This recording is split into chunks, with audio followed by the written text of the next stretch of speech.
Hi everyone, कैसे हो आप सभी लोग। आई होप आप लोग अच्छे होंगे। मैं हूं राहुल जायसवाल एंड स्वागत करता हूं आप सभी का एक बार फिर हमारे यूट्यूब चैनल JR ट्यूटोरियल्स में। फ्रेंड्स, आज अगेन आपके सामने एक मोस्ट इंपॉर्टेंट साइंस का लेक्चर वीडियो लेकर आ चुका हूं दोस्तों, जिसमें आज के दिन हम लोग पढ़ने वाले हैं हमारे 9th स्टैंडर्ड के लिए साइंस सब्जेक्ट का जो हमने चैप्टर की शुरुआत की थी दोस्तों, जिसका नाम है chapter number 12 the study of sound. तो आज हम इस पर्टिकुलर चैप्टर का लेक्चर नंबर 2 आपके लिए लेकर आ गए हैं। जी हाँ दोस्तों, चैप्टर की शुरुआत हमने कर दी थी ऑलरेडी लेक्चर नंबर 1 में। तो अगर आपने लेक्चर नंबर 1 के वीडियोस नहीं देखे, जाके देख लेना। और आपको ये बता दूंगा कि दिवाली जो है दोस्तों खत्म हो चुका है एंड उम्मीद करता हूं कि आपने बहुत ही अच्छी तरीके से दिवाली को सेलिब्रेट किया होगा, काफी ज्यादा एंजॉयमेंट किया होगा। लेकिन अभी खत्म हो चुका है दिवाली, एंड दिवाली खत्म होने के बाद हम वापस से अपने रास्ते पे, हमारा जो गोल होता है ना, उस रास्ते पे वापस से चलना पड़ेगा। तो इसलिए हम आपके लिए दोबारा से वीडियोस लेकर आ गए हैं। हर स्टैंडर्ड के लिए वीडियोस, जो भी आपके बचे हुए सब्जेक्ट्स हैं। ऑलमोस्ट आपको पता है कि पूरा साइंस एंड पूरा मैथ्स हमने ऑलरेडी कंप्लीट कर दिया था। ये चैप्टर के कुछ लेक्चर मिसिंग्स थे, दैट्स वाई हम लोग ये वापस से अपलोड कर रहे हैं। अदरवाइज बाकी हर चीज अवेलेबल है, तो आप जाके प्लेलिस्ट चेक कर सकते हो। हर स्टैंडर्ड के लिए मैं बोल रहा हूँ 7th 8th 9th 11th आपके लिए वीडियोस बहुत सारे प्रेजेंट है। मोर देन 1400 वीडियोस प्रेजेंट है हमारे चैनल पे, हर स्टैंडर्ड का, हर सब्जेक्ट के हिसाब से। बहुत ही बेहतरीन कंसेप्चुअल नॉलेज हमने प्रोवाइड किया हुआ है, जाके चेक करो। पढ़ाई जारी रखो, कंटिन्यूस रखो, क्योंकि पढ़ाई ही आपको आगे लेके जा सकता है। और आपको जो बनना है ना अपने फ्यूचर में, जो टारगेट या फिर गोल आपने जो सेट किया होगा ना, उसको तभी जाके अचीव कर सकते हो। तो जरूर से पढ़ाई करते रहो, नेवर गिव अप एटीट्यूड रखना हमेशा, ठीक है। शुरुआत करते हैं आज के इस वीडियो की। देखो, पढ़ना क्या है, स्टडी ऑफ साउंड है। लेकिन हमारे पहले लेक्चर में ऑलरेडी मैंने बता दिया था कि साउंड का मीनिंग क्या होता है, उसके कुछ टेक्निकल टर्म्स जैसे कि एम्पलीट्यूड क्या होता है, फ्रीक्वेंसी क्या होता है, वेवलेंथ क्या होता है, टाइम पीरियड क्या होता है, वेलोसिटी ऑफ साउंड क्या होता है, ये हमने डिस्कस कर लिया था। तो उसी रिलेटेड एक टॉपिक है वेलोसिटी ऑफ साउंड रिलेटेड, जो कि ऑलरेडी हमने कल एक्सप्लेन किया था, यानी प्रीवियस लेक्चर में ऑलरेडी हमने थोड़ा बहुत स्टडी किया था वेलोसिटी ऑफ साउंड, और उसका फॉर्मूला भी डिराइव किया था कि वेलोसिटी ऑफ साउंड का जो फॉर्मूला होता है वो होता है दोस्तों, that is nothing but velocity is equal to frequency multiply by wavelength. यानी कि अगर मुझे वेलोसिटी ऑफ साउंड निकालना है, तो अगर मैं फ्रीक्वेंसी, जिसको हम लोग ईटा बोलते हैं, ठीक है ना, ये वाला सिंबल, या फिर अगर ये सिंबल आपको नहीं जमता बनाने, तो आप ये वाला बना लो, इसको बोलते हैं फ्रीक्वेंसी, ठीक है ना। क्या बोलते हैं इसको? फ्रीक्वेंसी बोलते हैं। तो frequency multiply by wavelength, wavelength को हम लोग लैम्डा बोलते हैं। ये लैम्डा का सिंबल है। देखो, ये साइंस में ऐसे सिंबल्स आएंगे, और आगे जाके आप जब फिजिक्स वगैरह पढ़ोगे, यानी कि 10th में जाओगे, 11th में जाओगे, फिजिक्स वगैरह आएगा, तो ऐसे बहुत सारे सिंबल्स आपको पढ़ने मिलेंगे। ओमेगा आएगा, ठीक है ना, वेक्टर्स आएंगे, ऐसे बहुत सारी चीजें आएंगे। मजा आएगा पढ़ने में आपको, तो टेंशन नहीं लेना है, बहुत ईजी होता है। पहली बार जब देखोगे तो लगेगा बहुत हार्ड है, लेकिन जब थोड़ा समझ जाओगे ना तो बहुत ईजी लगेगा। तो velocity is nothing but the frequency multiply by wavelength, इसका मतलब ये होता है। ये हमने डिस्कस कर लिया था। लेकिन इसमें एक फंडा और है कि वेलोसिटी ऑफ जो साउंड है वो मीडियम के हिसाब से ना चेंज होता रहता है। जैसे कि हमको पता है कि देयर आर ओनली 3 मीडियम जो हम लोग ज्यादातर स्टडी करते हैं, सॉलिड, लिक्विड और एक होता है गैस, ठीक है ना। ये 3 चीज होता है, उसके अलावा वैक्यूम वगैरह होता है, वो हम लोग डिस्कस नहीं करेंगे। और ऑलरेडी हमने डिस्कस किया भी था कि साउंड जो होता है वो कहीं ना कहीं किसी मीडियम से ही पास होता है, यानी कि उसको ट्रैवल करने के लिए कोई मीडियम की जरूरत पड़ती है। या तो सॉलिड होना चाहिए, तो लिक्विड होना चाहिए, तो गैस होना चाहिए, तभी साउंड जो है वो ट्रैवल करेगा, नहीं तो हमें कुछ सुना ही नहीं देगा। यानी कि अगर ये तीनों में से मीडियम कोई नहीं है, यानी कि अगर वैक्यूम है, सिर्फ और सिर्फ वैक्यूम है, जैसे स्पेस में होता है, तो उसमें साउंड जो है वो सुनाई नहीं देगा। इसीलिए स्पेस में कुछ साउंड सुनाई नहीं देता है, ठीक है। देखो, तो सॉलिड की अगर मैं बात करूं, लिक्विड की बात करें, गैस की बात करें, तो velocity of sound always changes according to the type of medium. जैसे कि सबसे ज्यादा जो साउंड ट्रैवल करता है वो किस में करता है? सॉलिड में करता है सबसे ज्यादा, यानी मोर साउंड ट्रैवल, या फिर the velocity of sound is more in solid. उससे थोड़ा सा कम, ठीक है ना, मॉडरेट बोल सकते हो आप, मॉडरेट होता है, ठीक है। तो उससे थोड़ा सा कम किस में ट्रैवल करता है? लिक्विड। और सबसे कम यानी लेस, सबसे कम किस में ट्रैवल करता है? गैस में। यानी कि कोई एक सवाल आपको अगर पूछे कि बेटा बताओ कि कौन सा ऐसा मीडियम है जिसमें से वेलोसिटी ऑफ साउंड सबसे तेजी से ट्रैवल करता है, आवाज जो है, आवाज मतलब हमारी आवाज नहीं, कोई भी चीज की आवाज, साउंड जो है वो सबसे तेज गति से, सबसे तेज स्पीड से किस में से ट्रैवल कर सकता है? तो कोई कड़क चीज यानी सॉलिड चीज अगर होगा तो उसमें सबसे तेजी से ट्रैवल करेगा।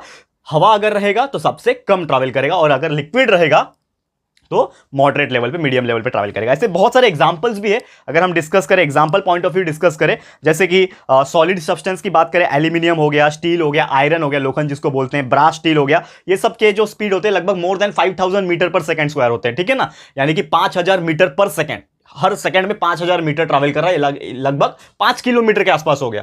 यानी एक सेकंड के अंदर वो 5 किलोमीटर ट्रैवल कर रहा है। स्पीड किसकी? स्पीड, साउंड की स्पीड। यानी कि अगर कोई आवाज निकल रही है, वो आवाज एक सेकंड के अंदर 5 किलोमीटर तक पहुंच सकता है। समझ में आ रहा है? किसके अंदर? सॉलिड के अंदर। मैं बात कर रहा हूं एल्यूमिनियम, आयरन, अगर ये सब चीज का मटेरियल रहेगा तो उसमें से। लेकिन अगर वही लिक्विड रहेगा, जैसे एग्जांपल के तौर पे सी वाटर हो गया, खारा पानी, समुद्र का पानी, प्योर वाटर हो सकता है, कुछ केमिकल होता है जैसे इथेनॉल वगैरह हो गया, तो उसके जो रेंज होते हैं वो लगभग 1000 से लेकर 2000 के बीच में होते हैं, 1400-1500 मीटर पर सेकंड, यानी कि 1.5 किलोमीटर, लगभग 1.5 किलोमीटर के आसपास हर सेकंड के हिसाब से ट्रैवल कर सकते हैं। लेकिन वही गैस अगर आ जाता है तो उसमें सबसे कम ट्रैवल करता है। तो गैस की अगर बात करें, जैसे कोई भी गैस हो सकता है, हाइड्रोजन, हीलियम हो गया, या फिर हमारा हवा हो गया, एयर जिसको बोलते हैं, जिसमें बहुत सारे टाइप के मिक्स गैसेस होते हैं, ऑक्सीजन जो होता है वो हम हो गया। तो ये सब की अगर बात करें तो इसके भी लगभग क्या होते हैं, लगभग 500 से लेके 1000 के बीच में होते हैं, यानी कि तीनों में से ओवरऑल जो कंपैरिजन हम करेंगे तो सबसे कम गैस में, सबसे ज्यादा सॉलिड में ट्रैवल करता है। तो उम्मीद करता हूं कि ये वाला कंसेप्ट जो है वो आपको समझ में आ गया होगा।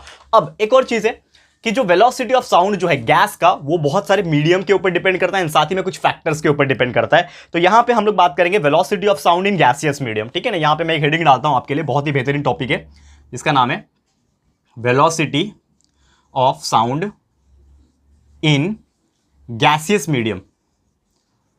गैसियस मीडियम, इसको थोड़ा सा नजर डालते हैं। अब इसमें क्या पढ़ना है, देखो ये बहुत ही बेहतरीन चीज है जो आपको कोई ज्यादातर समझाता नहीं है, लेकिन मैं आपको समझा रहा हूं क्या, कि जो साउंड होती है उसकी गति मतलब स्पीड या फिर वेलोसिटी, जो वेलोसिटी ऑफ साउंड है गैसियस मीडियम में कुछ फैक्टर्स के ऊपर डिपेंड करते हैं। वो फैक्टर्स क्या है, सबसे पहला जो फैक्टर होता है वो होता है दोस्तों टेम्परेचर, यानी कि जो वेलोसिटी ऑफ साउंड जो होता है गैस के अंदर, वो उस गैस के टेम्परेचर के ऊपर डिपेंड करता है।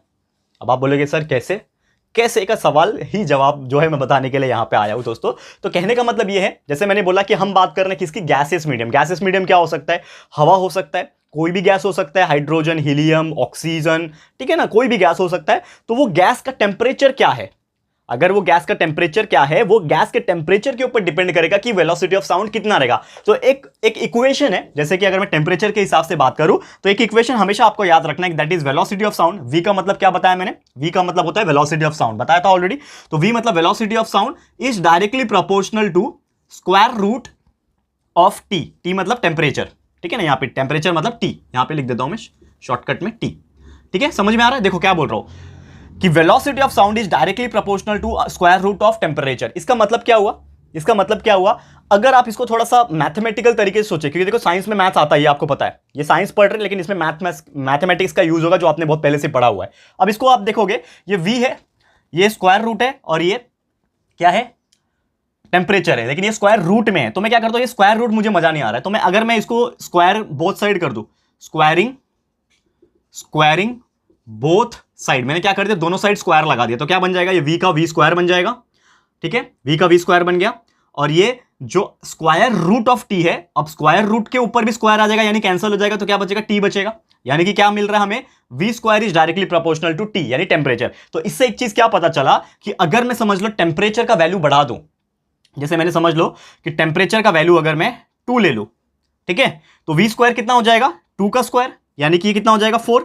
यानी कि इन शॉर्ट अगर मैं टेम्परेचर का वैल्यू कुछ भी लगता हूं तो उसका जो डबल होगा वो वेलोसिटी ऑफ साउंड होगा। समझ लो मैंने टेम्परेचर ले लिया 4, तो ये कितना हो जाएगा, 4 का स्क्वायर, वी स्क्वायर है ना, तो 4 का स्क्वायर यानी ये हो जाएगा 16, यानी कि क्या हो रहा है, ये उसका स्क्वायर बन रहा है। यानी इन शॉर्ट एक तरीके से हमें पता चला इस इक्वेशन के हिसाब से कि हमारा जो टेम्परेचर जितना भी हम इंक्रीज करेंगे उसके स्क्वायर में वेलोसिटी ऑफ साउंड भी इंक्रीज होगा। यानी कि if we are increasing the temperature of that particular gas कोई भी हो सकता है गैस, तो वो गैस का अगर हम टेम्परेचर को बढ़ाएंगे तो वेलोसिटी ऑफ साउंड भी बढ़ेगा, लेकिन कितना बढ़ेगा, उसके स्क्वायर के हिसाब से बढ़ेगा। यानी टेम्परेचर को अगर 2 से बढ़ाया तो इधर वेलोसिटी ऑफ साउंड 4 से बढ़ेगा, टेम्परेचर अगर 4 से बढ़ाया वेलोसिटी ऑफ साउंड 16 से बढ़ेगा, टेम्परेचर अगर 5 से बढ़ाया तो वो 25 से बढ़ेगा, 5 का स्क्वायर 25। समझ में आ रहा है दोस्तों। तो यहां पे जितना भी हम टेम्परेचर को इंक्रीज कर रहे हैं उसके ही स्क्वायर के हिसाब से वेलोसिटी ऑफ साउंड भी इंक्रीज होगा, और यही इसका कंसेप्ट है, ये आपको याद रखना है। यानी कि the velocity of sound depends upon the temperature, and if we are increasing the temperature the velocity of sound also increasing in the order of their square. ये चीज ध्यान में रखना। समझ में आ गया? तो उम्मीद करता हूं कि आपको ये चीज समझ में आ गया होगा। ठीक है, चलिए नेक्स्ट टॉपिक पे आते हैं। नेक्स्ट टॉपिक पे आ जाते हैं। ये हो गया हमारा पहला टॉपिक, क्या नाम था, टेम्परेचर का। अब दूसरा टॉपिक है यहां पे कि हमारा जो velocity of sound gases medium में है वो टेम्परेचर के अलावा और किसके ऊपर डिपेंड करता है, वो डिपेंड करता है दोस्तों डेंसिटी के ऊपर। डेंसिटी का मतलब ऑब्वियसली आप जानते ही हैं, that is mass per unit volume. ये आपने पढ़ा भी है बहुत पहले, 8th में पढ़ा भी होगा। तो डेंसिटी हवा का कितना है, जो हवा है या फिर जो भी गैस है उसका डेंसिटी कितना है उसके ऊपर डिपेंड करेगा। लेकिन इसका कंडीशन क्या है, again the condition is same, लेकिन थोड़ा सा डिफरेंस ये है कि v is inversely proportional to the square root of density. पहले ये क्या था, डायरेक्टली प्रोपोर्शनल था, ये क्या है, इनवर्सली प्रोपोर्शनल है, 1 में आ गया। यानी कि अगर यहां पे मैं डेंसिटी को क्या कर रहा हूं, यहां पे मैं अगर क्लियरली बोलूं कि हम अगर वेलोसिटी ऑफ साउंड को इनवर्सली प्रोपोर्शनल लिख रहे हैं, यहां पे velocity of sound is inversely proportional to density, इससे एक चीज क्या पता चला कि अगर हम लोग डेंसिटी को 4 टाइम इंक्रीज कर रहे हैं तो वेलोसिटी जो होगी वो क्या हो जाएगी, हाफ से रिड्यूस हो जाएगी, क्योंकि ये क्या है, इनवर्सली प्रोपोर्शनल है। समझ में आ रहा है दोस्तों? इन शॉर्ट अगर मैं बात करूं यहां पे आपको एक चीज क्लियर हो रहा होगा। क्या समझ में आ रहा है कि अगर हम डेंसिटी को बढ़ाते हैं, डेंसिटी को अगर हम बढ़ाते हैं तो वेलोसिटी कम होगा। क्यों कम होगा? क्योंकि ये 1 के फॉर्म में है। अगर ये डायरेक्ट ऐसा होता तो जो टी बढ़ा रहे हैं तो वेलोसिटी भी बढ़ रहा था, टेम्परेचर बढ़ा रहे हैं तो वेलोसिटी भी टेम्परेचर ऊपर जा रहा था। समझ में आ रहा है? टेम्परेचर इंक्रीज कर रहे हैं तो वेलोसिटी भी इंक्रीज हो रहा है। क्यों? क्योंकि दोनों ये डायरेक्टली प्रोपोर्शनल है, लेकिन ये इनवर्सली प्रोपोर्शनल है। इनवर्सली मतलब 1 में आ गया, तो अगर ये बढ़ेगा तो ये कम होगा, ये बढ़ेगा तो ये कम होगा। समझ में आ रहा है? दोनों एक दूसरे से क्या है, इनवर्सली प्रोपोर्शनल है। तो ये चीज ध्यान में रखना कि if we are increasing the density of the air, the velocity of sound gets decreases, and if we decreasing the density of air तो velocity of sound get increases, यानी उल्टा। ये चीज ध्यान में रहेगा, बहुत सिंपल सा लॉजिक है। समझ में आ गया दोस्तों? क्लियर है? तीसरे की बात करेंगे। यहाँ पे तीसरा टॉपिक ये है कि velocity of sound gas medium में जो होता है वो एक और चीज के ऊपर डिपेंड करता है, जो कि होता है दोस्तों उस चीज का मॉलिक्यूलर वेट। यानी मॉलिक्यूलर वेट क्या होता है, आप सभी जानते होंगे कि हर एक का एक मॉलिक्यूलर मास होता है। मॉलिक्यूलर मास यानी मॉलिक्यूलर वेट होता है। जैसे कार्बन डाइऑक्साइड होता है तो कार्बन का होता है कितना, एटॉमिक वेट कितना होता है कार्बन का, 12 होता है। ऑक्सीजन का 16 होता है, लेकिन ऑक्सीजन 2 होते हैं ना, CO2।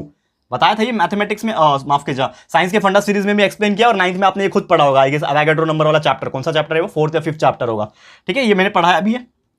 कार्बन का कितना होता है, 12, ऑक्सीजन 16 होता है, लेकिन ऑक्सीजन 2 है तो 16 मल्टीप्लाई बाय 2 मतलब 32, तो 12 + 32 यानी 44। तो 44 क्या है, कार्बन डाइऑक्साइड का मॉलिक्यूलर वेट है। तो मॉलिक्यूलर वेट डिपेंड करता है किसके ऊपर, साउंड के ऊपर। तो यानी velocity of sound obviously depend कर रहा है मॉलिक्यूलर वेट के ऊपर, लेकिन इसका फंडा कैसा है, same, v is inversely proportional to the square root of molecular weight. यानी कि if we are increasing the molecular weight, velocity of sound gets decreases, and if we decreasing the molecular weight, velocity of sound get increases, यानी उल्टा। अगर molecular weight को बढ़ाऊंगा तो sound कम हो जाएगा, velocity of और molecular weight को घटाऊंगा तो साउंड बढ़ेगा, velocity of sound बढ़ेगा, यानी इनवर्सली प्रोपोर्शनल। तो ये और ये लगभग सेम ही है। समझ में आ गया? बहुत सिंपल सा फंडा था, और उम्मीद करता हूं कि ये चीज आपको बहुत ही अच्छी तरीके से समझ में आ गया होगा। अब आते हैं दोस्तों नेक्स्ट टॉपिक की तरफ। बहुत ही मजेदार टॉपिक है, इसको यहां पे मैं रफ कर लेता हूं, क्योंकि उम्मीद करता हूं ये आपको समझ में आ गया होगा। ठीक है, थोड़ा सा रफ कर लेता हूं। कुछ और टॉपिक्स आपको आज पढ़ाने हैं, बहुत मजेदार टॉपिक है, इसको देख लेना, आपको बहुत ही अच्छा लगेगा, पसंद आएगा। ठीक है, अब हम पढ़ने वाले दोस्तों types of sound. Types of sound ये आपके लिए बहुत मजेदार है, और एग्जाम में ये क्वेश्चन डेफिनेटली पूछेगा, types of sound. Types of sound. अब टाइप्स ऑफ साउंड की अगर मैं बात करूं तो generally there are 3 types of sound. एक होता है दोस्तों ऑडिबल साउंड। क्या होता है? एक होता है ऑडिबल साउंड, दूसरा होता है दोस्तों इंफ्रा साउंड, इंफ्रा साउंड, और एक और तीसरा होता है जिसको हम लोग बोलते हैं अल्ट्रासाउंड, या फिर इसको एक और बहुत ही फेमस नाम से जाना जाता है अल्ट्रासोनिक साउंड। ये तो आपने सुना भी होगा, अल्ट्रासोनिक साउंड। अब ये तीनों का मतलब क्या होता है? तो सबसे पहली बात दोस्तों कि हमारे जो ईयर्स होते हैं, हम कोई भी आवाज सुन पाते हैं। जैसे कि आप जानते होंगे कि मैं कुछ बोल रहा हूं, आपको सुनाई दे रहा है, आप म्यूजिक सुनते हो, आप कहीं पे भी जाते हो, ट्रैवलिंग में गाड़ी की आवाज सुनते हो, एरोप्लेन की आवाज सुनते हो, हेलीकॉप्टर की आवाज सुनते हो, हवा जोर जोर से बहती है तो हवा का भी आवाज सुनाई देता है आपको। यानी कि कहीं ना कहीं हमें आवाज सुनाई देती है। क्यों सुनाई देती है? बिकॉज ऑफ ईयर, हमारे ईयर्स की वजह से। लेकिन आपको एक चीज पता होगा कि हम कुछ साउंड नहीं सुन पाते, जैसे कि वो साउंड होते हैं इंफ्रा एंड अल्ट्रा। तो ये दोनों साउंड हम सुन नहीं पाते, हम सिर्फ ऑडिबल साउंड सुन पाते हैं, क्योंकि इसीलिए नाम में ही लिखा हुआ है ऑडिबल, यानी सुनने वाला साउंड। तो हमारी एक ह्यूमन ईयर की कैपेसिटी होती है, हमारी कानों की, ह्यूमन बीइंग की एक कैपेसिटी होती है, हमारी एक लिमिट होती है सुनने की, हियरिंग कैपेसिटी होती है, जो होता है दोस्तों 20 हर्ट्ज से लेके 20,000 हर्ट्ज, यानी कि 20 हर्ट्ज। ये क्या होता है? हर्ट्ज का मतलब क्या होता है? HEARTZ, ये होता है हर्ट्ज, यानी एक यूनिट होता है। जैसे डिस्टेंस का यूनिट मीटर या फिर किलोमीटर हम लेते हैं, वैसे ही सुनने वाला चीज जो होता है जिसको फ्रीक्वेंसी बोलते हैं, तो फ्रीक्वेंसी का यूनिट होता है हर्ट्ज। यानी इतने फ्रीक्वेंसी का साउंड, 20 हर्ट्ज का साउंड से लेके 20,000 हर्ट्ज तक का जो साउंड होता है, इतने फ्रीक्वेंसी का जो साउंड होता है, इसके बीच में अगर आवाज की फ्रीक्वेंसी है तो हम अपने कानों से उसको सुन पाएंगे। अगर इसके नीचे आ गया 20 हर्ट्ज के नीचे आ गया तो भी नहीं सुन पाएंगे, 20,000 हर्ट्ज के ऊपर चला गया साउंड तो भी हम नहीं सुन पाएंगे। यानी कि इससे एक चीज पता चला कि हमारी हियरिंग कैपेसिटी कितनी है, 20 हर्ट्ज से 20,000 हर्ट्ज। ये आपको जिंदगी भर याद रखना है, क्वेश्चंस आपको पूछेंगे अगर आप साइंस पढ़ोगे तो फ्यूचर में भी ये चीज ध्यान में रहेगा।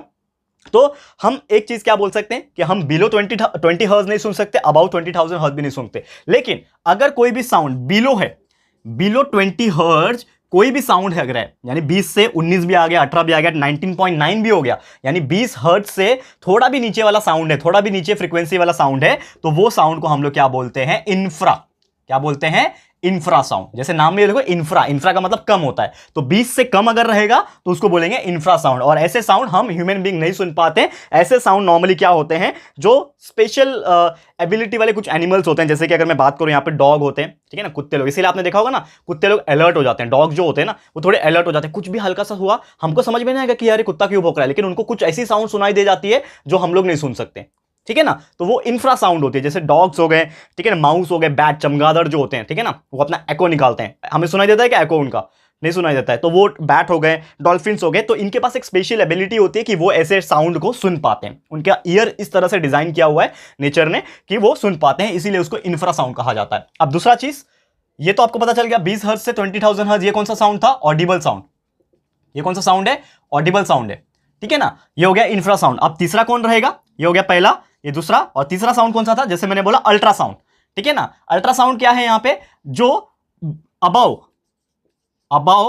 20,000 हर्ट्ज से भी ज्यादा फ्रीक्वेंसी वाले साउंड रहेगी, यानी 20,000 हर्ट्ज से भी ज्यादा फ्रीक्वेंसी वाली अगर कोई साउंड है तो उस साउंड को हम लोग क्या बोलेंगे दोस्तों, अल्ट्रा साउंड या फिर अल्ट्रासोनिक साउंड। तो ये साउंड ऐसे होते हैं जो नॉर्मली हम लोग नहीं सुन सकते, 20,000 के ऊपर चला गया तो हम लोग नहीं सुन सकते। तो कुछ ऐसे चीजें होती हैं, कुछ ऐसे एनिमल्स होते हैं नॉर्मली वो सुन पाते हैं, या फिर कुछ मशीनरीज में इसका इस्तेमाल किया जाता है ताकि इसका इस्तेमाल करके कुछ अच्छी चीजें कर पाए। तो ये भी चीज आपको ध्यान में रखना है, ठीक है, क्लियर है। तो उम्मीद करता हूं कि आपको ये चीज समझ में आ गया। कुछ स्पेशल क्रिएचर्स होते हैं ये जो साउंड है वो सुन पाते हैं, और चमगादड़ जो होता है यानी बैट्स जो होते हैं, फिर चूहे जो होते हैं, माइस जिसको बोलते हैं, माइस, डॉल्फिन्स हो गए, ये लोग अल्ट्रासाउंड प्रोड्यूस कर सकते हैं। जैसे मैंने बोला ना बैट का, चमगादड़ का मैंने बोला कि वो एको निकालते हैं, तो वो एको कौन सा साउंड होता है, वो अल्ट्रासाउंड होता है, ठीक है। और वो सुन सकते हैं, इंफ्रासाउंड भी सुन सकते हैं, वो भी कैपेबिलिटी होती है उनकी, क्लियर है। तो उम्मीद करता हूं कि आपको ये चीज समझ में आ गया होगा। एंड लास्ट टॉपिक है, आखिरी टॉपिक है, ये तो आपको समझ में आ गया, ऑडिबल साउंड क्या है, इंफ्रासाउंड क्या है, अल्ट्रासोनिक साउंड क्या है।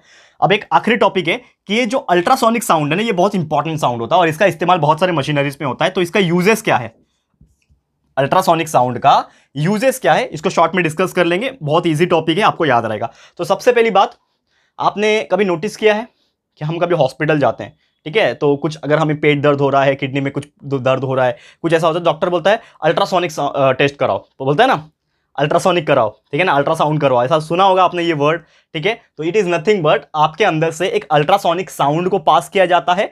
वो पास करने के वजह से एक मशीनरीज होती है, वो मशीनरीज में उसका इमेज जो है वो क्रिएट होता है, वो टकराता है, जिसके वजह से क्या होता है, एक इमेज क्रिएट होता है, जिसके वजह से ये पता चलता है कि क्या उस ऑर्गन के अंदर कुछ डैमेज है क्या, या फिर कुछ प्रॉब्लम है क्या, तो उससे ये पता चलता है। तो normally there are so many uses, तो हम बारी बारी से डिस्कस करेंगे कि एक्चुअल में ये जो अल्ट्रासोनिक साउंड जो हम बात कर रहे हैं, जो अबाउट 20,000 हर्ट्ज होता है, इसका क्या यूज है। सबसे पहले इसका यूज होता है कम्युनिकेशन बिटवीन द शिप, ठीक है ना, शिप जो होते हैं ना, समुद्र के जहाज, बड़े बड़े शिप्स होते हैं समुद्र के अंदर, तो उसके बीच में कम्युनिकेशन करने के लिए ये अल्ट्रासोनिक साउंड को पास किया जाता है, जिसके हेल्प से वो सुन पाते हैं। दूसरा चीज ये है टू जॉइन द प्लास्टर, जैसे कि आपको पता है हमारे अपना हड्डी वगैरह टूट जाते हैं तो प्लास्टर्स होते हैं, फ्रैक्चर्स वगैरह होते हैं तो प्लास्टर किए जाते हैं, तो प्लास्टर्स को जोड़ने के लिए भी अल्ट्रासाउंड को यूज किया जाता है। तीसरा कि ये साउंड का इस्तेमाल किया जाता है टू किल द बैक्टीरिया, और वी कैन से तो स्टरलाइजेशन प्रोसेस जो होता है, स्टरलाइजेशन का मतलब क्या होता है कि कुछ बैक्टीरिया ऐसे होते हैं जिसको हम लोग किल करने के लिए अल्ट्रासोनिक साउंड को पास करेंगे, उसके इंटेंसिटी की वजह से ही वो बैक्टीरिया जो है वो मर जाते हैं, ठीक है ना। और साथ ही में ये किस में करने का है, ये मिल्क में कर सकते हैं। तो मिल्क जो होते हैं ना, दूध, जिसमें कुछ बैक्टीरिया ऐसे होते हैं जो हार्मफुल होते हैं, उसमें अल्ट्रासोनिक साउंड को पास किया जाता है, जिसकी वजह से वो हार्मफुल बैक्टीरिया जो है वो मर जाते हैं। फिर एक और चीज होता है जिसको हम लोग बोलते हैं एकोकार्डियोग्राफी। तो एकोकार्डियोग्राफी क्या होता है, जिसमें ना हार्ट बीट की स्टडी की जाती है, यानी कि हार्ट कैसा धड़क रहा है उसके हिसाब से स्टडी की जाती है। तो ये भी अल्ट्रासोनिक वेव्स, अल्ट्रासाउंड का यूज किया जाता है, जिसको हम लोग सोनोग्राफी वगैरह भी बोलते हैं। जैसे आपने जैसे मैंने स्टार्टिंग में ही बोला कि हमें डॉक्टर क्या बोलते हैं, सोनोग्राफी करो, तो sonography is nothing but the ultrasound, ठीक है ना। Sonography is nothing but ultrasound, जिसमें अल्ट्रासोनिक साउंड को पास करके ऑर्गन्स को डिटेक्ट किया जाता है कि क्या हो रहा है उसके अंदर, ठीक है। तो उम्मीद करता हूं कि ये चीज आपको समझ में आ गया होगा। फिर इंटरनल ऑर्गन्स में कुछ प्रॉब्लम है क्या, कुछ डैमेज तो नहीं है, कुछ परेशानी तो नहीं है, उसका भी अल्ट्रासोनिक साउंड को पास करके इंटरनल ऑर्गन्स के चेक किया जा सकता है। फिर इसका इस्तेमाल, अल्ट्रासोनिक साउंड का इस्तेमाल इंडस्ट्रीज में भी होता है, यानी फैक्ट्रीज इंडस्ट्रीज वगैरह में क्या होता है, जो बड़े बड़े लोखंड के टुकड़े होते हैं, मेटल्स के टुकड़े होते हैं, उसमें कुछ क्रैक्स है क्या, जैसे समझ लो कि इतना बड़ा एक लोखंड का टुकड़ा है और इसमें एक छोटा सा माइनर सा क्रैक है, लेकिन वो हमारे आंखों से दिख रहा नहीं है, तो क्या करते हैं, अल्ट्रासोनिक साउंड को पास करते हैं। और अगर वो अल्ट्रासोनिक साउंड कहीं से भी पास होके दूसरी साइड से निकल गया तो समझ जाना कि वहां पे क्या होगा, क्रैक होगा, तभी तो अगली साइड से निकल गया ना। तो समझ लो बाई चांस कि आपका ये क्या है, ये मेरा एक लोखंड का टुकड़ा है, यहां से मैं एक अल्ट्रासोनिक साउंड को पास कर रहा हूं, तो अगर ये कहीं पे भी क्रैक नहीं रहेगा तो अल्ट्रासोनिक साउंड पास होगा क्या इसके अंदर से, नहीं पास होगा। लेकिन अगर उसके अंदर क्रैक होगा तो वो पास होकर निकल जाएगा, तो पता चल जाएगा कि क्रैक है कि नहीं। तो ऐसे इंडस्ट्रीज में अल्ट्रासोनिक साउंड की इस्तेमाल किया जाती है, जहां पे हमें अपने हाथों, हमारा हाथ नहीं पहुंच पाता जहां पे, या फिर हम अपनी आंखों से डिटेक्ट नहीं कर पाते, ये सब चीज जगह होते हैं क्रैक्स वगैरह ढूंढने के लिए, या फिर फॉल्ट वगैरह ढूंढने के लिए मेटल्स के अंदर इसको इस्तेमाल किया जाता है, चेक वगैरह किया जाता है। क्लियर है। तो उम्मीद करता हूं कि आपको ये चीज बहुत ही अच्छी तरीके से समझ में आ गया होगा दोस्तों। तो यही था दोस्तों हमारा आज का टॉपिक, जिसमें हमने आपको बहुत ही सब चीजें डिस्कस कर ली और इतनी इंपॉर्टेंट चीजें डिस्कस की है जो शायद आपको बहुत टाइम तक याद रहनी चाहिए और ये आपको यूज भी होगा आने वाले टाइम में। और उम्मीद करता हूं जितने भी टॉपिक हमने आपको पढ़ाया है आज, इसका कंसेप्चुअल नॉलेज पूरा आपको अच्छे से क्लियर हो गया होगा। तो दोस्तों बस इसी के साथ आज का जो वीडियो है दोस्तों हम समाप्त करते हैं। और बहुत सारे टॉपिक जैसे कि हमने स्टार्टिंग से ही डिस्कस किया कि कहां कहां सॉलिड में कितना ज्यादा पास होता है, लिक्विड में थोड़ा कम होता है, गैस में और कम होता है साउंड का ट्रैवलिंग, फिर कौन कौन से फैक्टर्स होते हैं ये हमने डिस्कस किया, फिर क्या क्या टाइप के साउंड होते हैं वो डिस्कस किया, यूजेस क्या होते हैं डिस्कस कर लिया। तो उम्मीद करता हूं हर एक टॉपिक क्लियर हो गया होगा। तो आज के लिए इतना ही, जल्द लेकर आएंगे आपके लिए और भी ऐसे ही वीडियो, यानी लेक्चर नंबर 3 भी फटाफट से आपके लिए लेकर आ जाऊंगा, जिसमें और भी आगे की चीजें हम डिस्कस करेंगे इस चैप्टर के अंदर, ठीक है। तो आप बस बने रहना और अपना प्यार और सपोर्ट दिखाते रहना। वीडियो पसंद आया दोस्तों तो प्लीज वीडियो को लाइक कीजिएगा दोस्तों, एंड शेयर जरूर से करना। बता दो यार, अभी तो दिवाली की छुट्टियां खत्म हो गई है, एंजॉय करो, लेकिन पढ़ाई के साथ पढ़ाई करते रहो, पढ़ाई छूटना नहीं चाहिए, कंटिन्यूअस वीडियोस देखो, अच्छे से कंसेप्चुअल नॉलेज गेन करो और जितना हो सके उतना पढ़ाई करो, क्योंकि आपको वो लेवल पे जाना है। बोलना मत आपका गोल, अल्टीमेट गोल क्या है, वहां तक पहुंचना है। तो स्टडी ही एक रास्ता है जो आपको वहां तक पहुंचा सकती है, ठीक है। तो फटाफट से अपने सारे फ्रेंड्स एंड रिलेटिव्स को फटाफट से शेयर कर देना ये वीडियो को। और अगर अभी तक इस चैनल को सब्सक्राइब नहीं किया है तो फटाफट से हमारे चैनल को सब्सक्राइब कर देना। साथ ही में दोस्तों एक बेल आइकन होता है उसको प्रेस कर देना, ताकि फ्यूचर में हम कभी भी कोई भी वीडियोस को अपलोड करेंगे तो आप लोग को नोटिफिकेशन मिलती रहेगी, ठीक है फ्रेंड्स। तो मिलते हैं हमारे अगले वीडियो में। ये वीडियो देखने के लिए thank you and good bye.